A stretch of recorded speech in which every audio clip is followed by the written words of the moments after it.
Hello guys, welcome back to my channel. তো নিয়ে চলে এসেছি নতুন একটা ভিডিও, নতুন একটা ব্লগ। আর দেখে বুঝতেই পারছো যে এটা অনেক দিন আগেকারের ভিডিও। আমার শরীরটা খারাপ থাকার জন্য আমি তোমাদের সাথে ভিডিওটা শেয়ার করতে পারিনি, নাহলে ভিডিও তোমরা পেয়ে যেতে।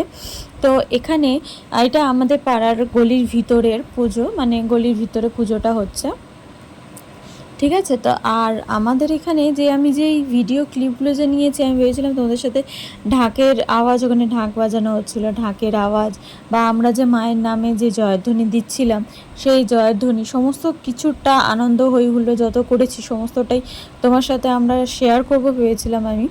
কিন্তু এখানে আমার একটা অডিও পরিষ্কারভাবে আসেনি, আমি জানি না কেন। অন্য ভিডিওর সাথে কোনো প্রবলেম হয়নি, শুধুমাত্র এই ভিডিওটার সাথে আমি দেখলাম মানে অডিওটা ঠিক মতন আসেনি। কিসের জন্য বা কী প্রবলেম হয়েছে আমি ঠিক বলতে পারবো না, বা নিজেও বুঝতে পারিনি।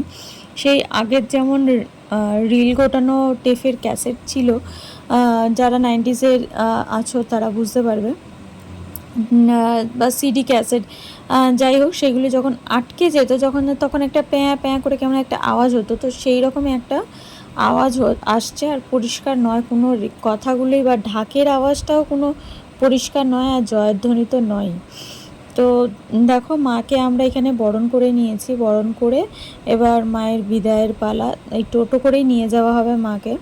তো মা উঠে পড়েছে টোটোর মধ্যে, আমরা সবাই পিছনে। দেখো এখানে আমরা সবাই জয়ধ্বনি দিতে দিতে যাচ্ছি, দেখে বুঝতে পারছো যে জয়ধ্বনি দিচ্ছি, কিন্তু তো এখানে একটা রেকর্ডও আওয়াজ হয়নি। হয়তো পিছনে যারা বলছে তাদের কথাটা নয় আসলো না, আমি মানলাম, কিন্তু আমি যেটা সামনে থেকে বলছি সেইটাও রেকর্ড হয়নি। মানে রেকর্ড হলেও বোঝা যাচ্ছে না যে আমি কি বলছি, মুখটা নাড়া দেখে হয়তো বোঝা যাচ্ছে যে জয়ধ্বনি দিচ্ছি, কিন্তু কোনো কিছুই পরিষ্কার নয় অডিওটা। তো দেখো এখানে ঢাকের তালে সবাই নাচছে, তো এই আনন্দটাও শেয়ার করবো ভেবেছিলাম, কিন্তু কপাল খারাপ হলে যা হয়, তো সেই সমস্ত কিছু আনন্দ শেয়ার করতে পারিনি। তো এখানে এমন এমন সব কাকা, মানে যারা সব ছিল কাকারা সব ছিল, তো এত বম এনেছে, মানে সেই বোমগুলো এত আওয়াজ, যেন মনে হচ্ছে যেখানে ফাটছে সেখানে পুরো এলাকাটা শুধু কেঁপে উঠছে, এমন আওয়াজ।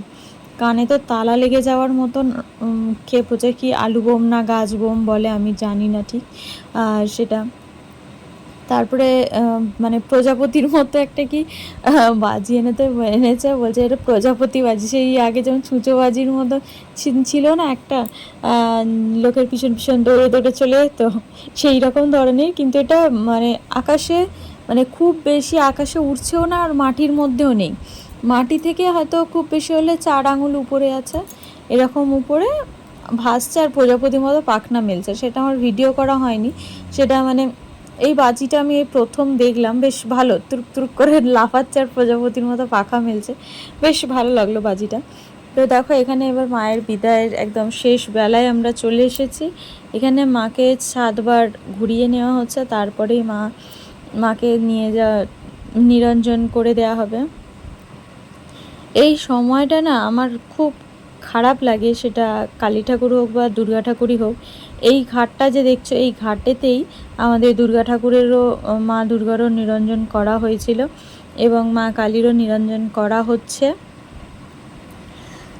আর কি, আবার সেই 365 দিনের অপেক্ষা, আবার সেই আসবে আসবে আসবে, এই পুজো আসবে আসবেই ভালো, এসে গেলে যেন হঠাৎ করে চলে যায়, যেন কোথা থেকে সময়টা চলে যায়, বা কোথা থেকে টাইমগুলো দিনগুলো পেরিয়ে যায়, বোঝাও যায় না। এই কিছুদিন আগে মহালয়া গেল, বিশ্বকর্মা পুজো গেল, সেই দেখতে দেখতে কালী পুজোও চলে গেল, ছট পুজোও চলে গেল, আর সেরকম কোনো পুজো নেই। এবার আছে কার্তিক পুজো, ব্যাস শেষ।